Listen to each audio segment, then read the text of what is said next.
રોજ અહીં ગાર્ડનમાં આવીને બેસે છે. તને આમ ગાર્ડનમાં બેસવું બહુ ગમતું લાગે છે ને? હા, મને ગાર્ડનમાં બેસવું બહુ ગમે છે. મને આ પ્રાકૃતિક વાતાવરણમાં બહુ મજા આવે છે. અહીંયા પક્ષીઓનો મધુર કલરવ સાંભળવાની મજા આવે છે. એટલે જ મને ગાર્ડનમાં બેસવું બહુ ગમે છે. પાયલ, તું એક અમીર બાપની એકની એક દીકરી છે. તારા પપ્પાને કહી દે ને કે ઘરે જ ગાર્ડન બનાવી દે. ના યાર, ઘરે થોડી આટલું મોટું ગાર્ડન બને, અને ઘર જેવી મજા ના આવે. એટલે અહીંયા બેસવા આવું જ સારું.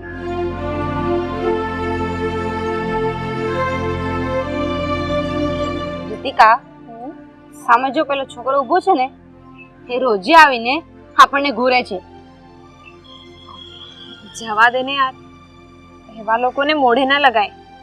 આ બધા આવારા બદમાશ કહેવાય. આજે આપણે એને કઈ નહીં કહીએ ને, તો કાલે છે ને એ આપણી પાછળ પાછળ ફરતો થઈ જશે. ચાલ. અરે પણ સાંભળ તો, એ હરામખોર નથી જવું. હું નહીં છોડું. ઓય, તું અમને બંનેને રોજ અહીં આવીને ઊભો પર શું ઘૂરે છે? શું જોવે છે? કઈ નહીં મેડમ, હું તો બસ એમ જ. ચૂપ. આજ પછી જો મારી સામે જોયું છે ને તો એક જ દેશ ઝાપટ. ચાલ જા અહીંયાથી. સાલો હરામખોર. પાયલ, શું કામ તું આવા લોકોને મોઢે લાગે છે? આવા લોકોને બોલાવાય જ નહીં. આવા લોકોને છે ને ખખડાવા જ પડે, નહીતર માથે બેસીને તાંડવ કરશે. પાયલ, તારો મૂડ ખરાબ થઈ ગયો છે. ચાલ આપણે ઘરે જઈએ. ચાલ.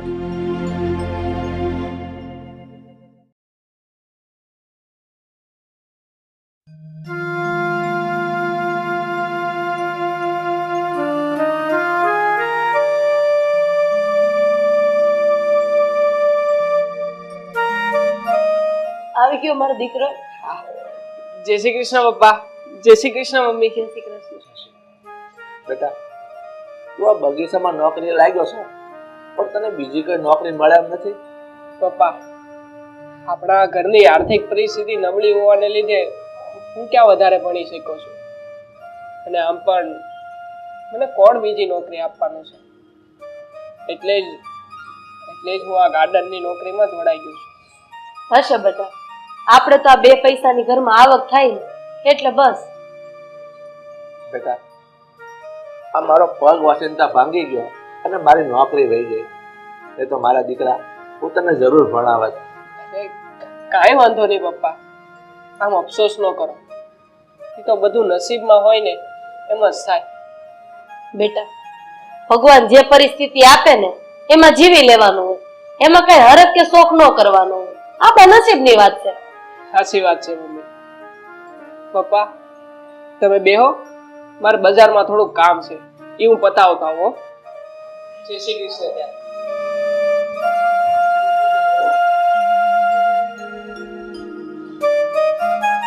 ખરેખર આપણે કેટલા નસીબ વાળા છે કે ભગવાને આપણને આવો દીકરો દીધો. આપણી પરિસ્થિતિ જોઈ બિચારા એની હાથે જ ભણવાનું મૂકી દીધું, અને અત્યારે જો આ નાની હોની નોકરી કરે જ છે ને. તારી વાત સાચી છે રાજા. આપણે ભાગશાળી જ કહેવાય કે ભગવાને આપણને આવો ડાયો દીકરો આપ્યો છે.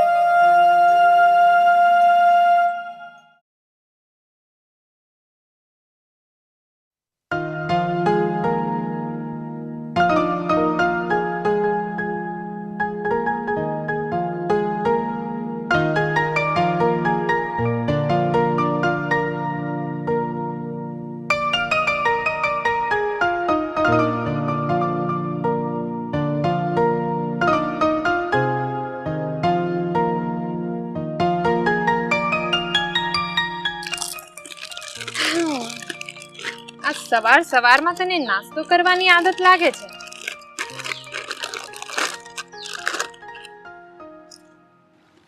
હા યાર, મને સવારમાં નાસ્તો કરવાની આદત છે. જ્યાં સુધી નાસ્તો ના કરું ને ત્યાં સુધી મજા જ ના આવે.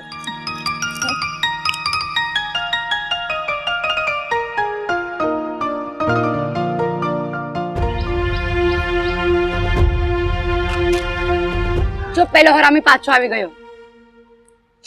જવા દે ને યાર. ખબર નથી પડતી હા માણસ સુધરતો કેમ નથી. નહીં સુધરે. આ લોકોની પ્રકૃતિ જેવી હોય છે. એ છોકરાને અહીં બોલાવ. શું કામ છે એને અહીં બોલાવીને? આપણે એને પૂછીએ કે આપણા બંનેમાંથી કોની સામે જુએ છે. એ તારી સામે જુએ છે. તારો આશિક છે. ના ના હવે એ તારો આશિક લાગે છે. આપણે એને અહીંયા બોલાવીને જ પૂછીએ. એ છોકરા અહીંયા આવ તો.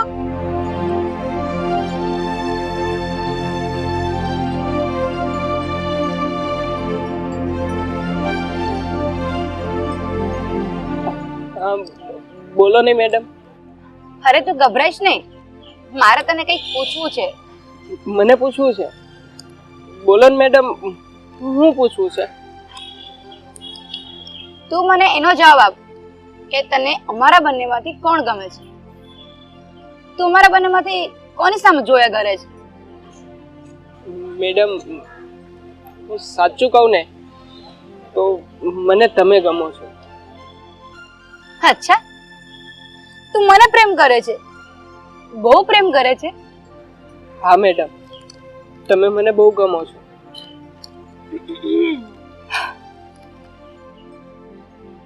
પહેલા તો તું તારી રીતે વિચાર કે તારી ઓકાત છે મને પ્રેમ કરવાની.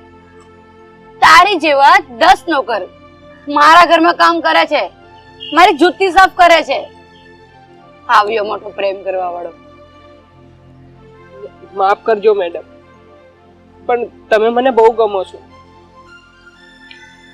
એમ વાત છે તો પહેલા મને તું એ કે પ્રેમ એટલે શું. પ્રેમ તું મને મનોમન કરે છે અને પ્રેમ કોને કહેવાય એ તને ખબર છે? ના મેડમ, મને એવી બહુ ઝાઝી ખબર નથી પડતી. તો ચાલ હું તને સમજાવું કે પ્રેમ કોને કહેવાય. અરે પણ ક્યાં જાય છે?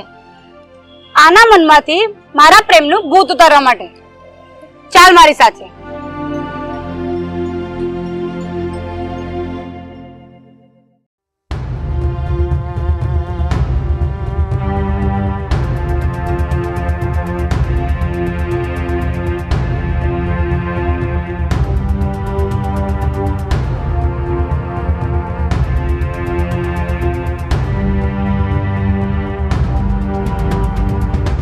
ચાલ. અરે પણ મેડમ, અહીંયા ક્યાં લઈ જાવ છો મને? હમણાં તને બધું સમજાઈ જશે. ચાલ.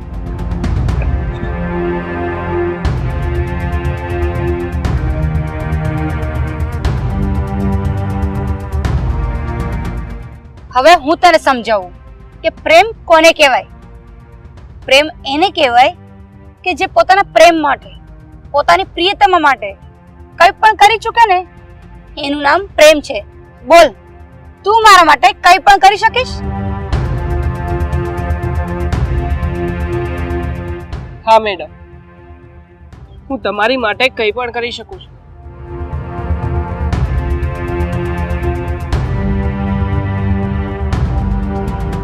જા નદીમાંથી મારી વીંટી લઈ આવ તો હું માનીશ કે તારો પ્રેમ મારા માટે સાચો છે. જા મારી વીંટી લઈને આવ.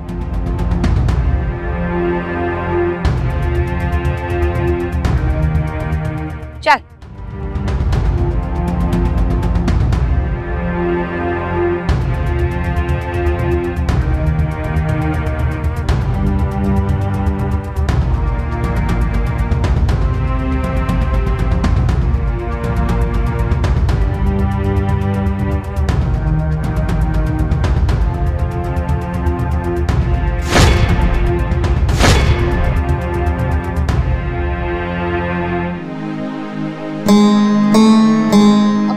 પાયલ, આ નદીનું પાણી તો બહુ ઊંડું છે.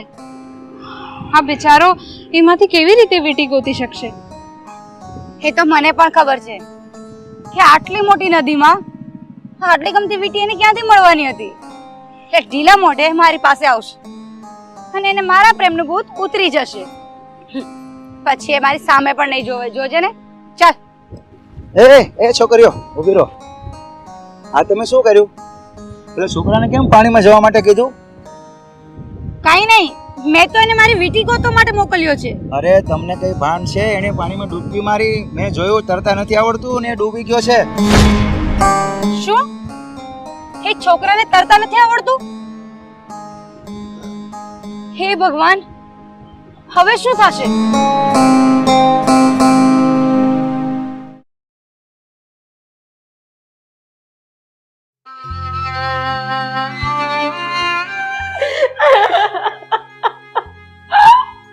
મારા દીકરા, અમારો એક જ તું આધાર હતો. તો અમને આમ નોધારા મૂકીને વયો ગયો. બેટા, એક વાર તો મમ્મી કે એક વાર હોકારો દે મારા દીકરા, એક વાર હોકારો દે.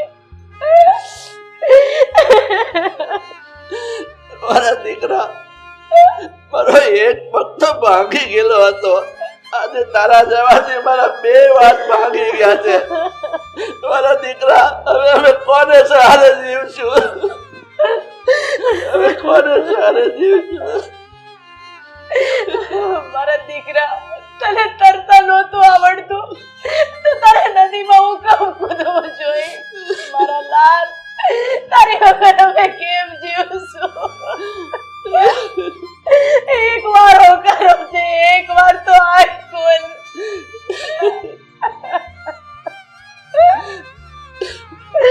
આવડો તારા કરીને વયો ગયો.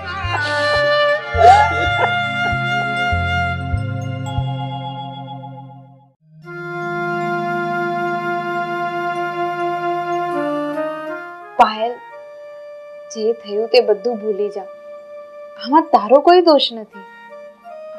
તને ક્યાં ખબર હતી કે એને તરતા નથી આવડતું? રીતિકા, તું ભલે ગમે તે કે, પણ આમાં દોષ પાયલનો જ છે.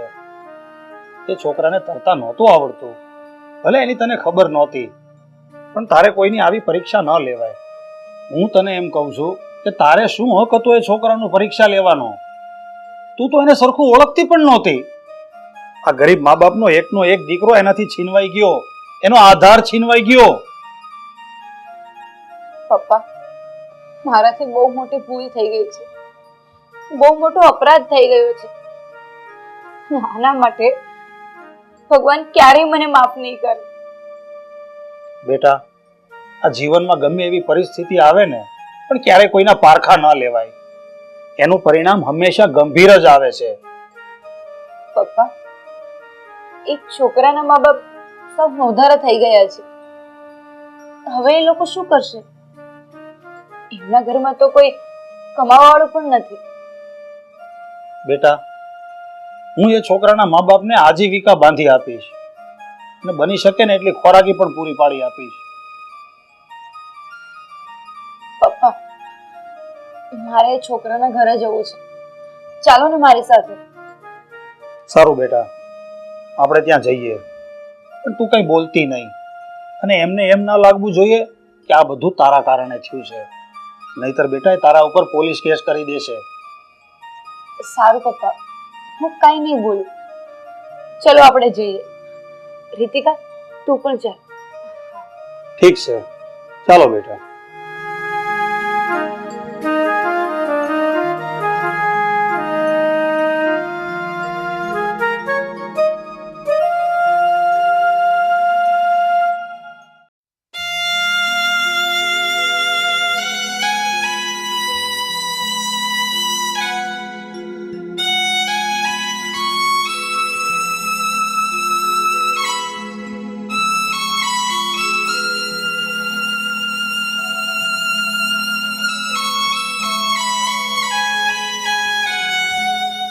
ભાઈ, હું એક સરકારી કર્મચારી છું. તમારા દીકરાનું આકસ્મિક મૃત્યુ થયું ને, એટલે હું તમારા માટે સહાય લઈને આવ્યો છું. તમારો દીકરો અચાનક મૃત્યુ પામ્યો ને, એટલે તમે બંને નોધારા થઈ ગયા. એટલે હવે સરકાર તમને ખર્ચ પેટે દર મહિને 5,000 રૂપિયા આપશે.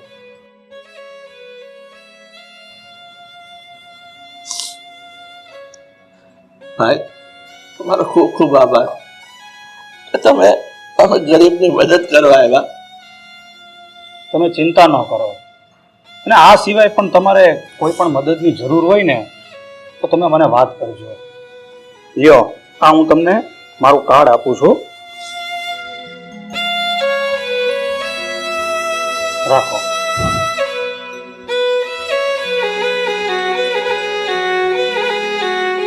ઠીક છે ભાઈ, તમારો ખૂબ ખૂબ આભાર.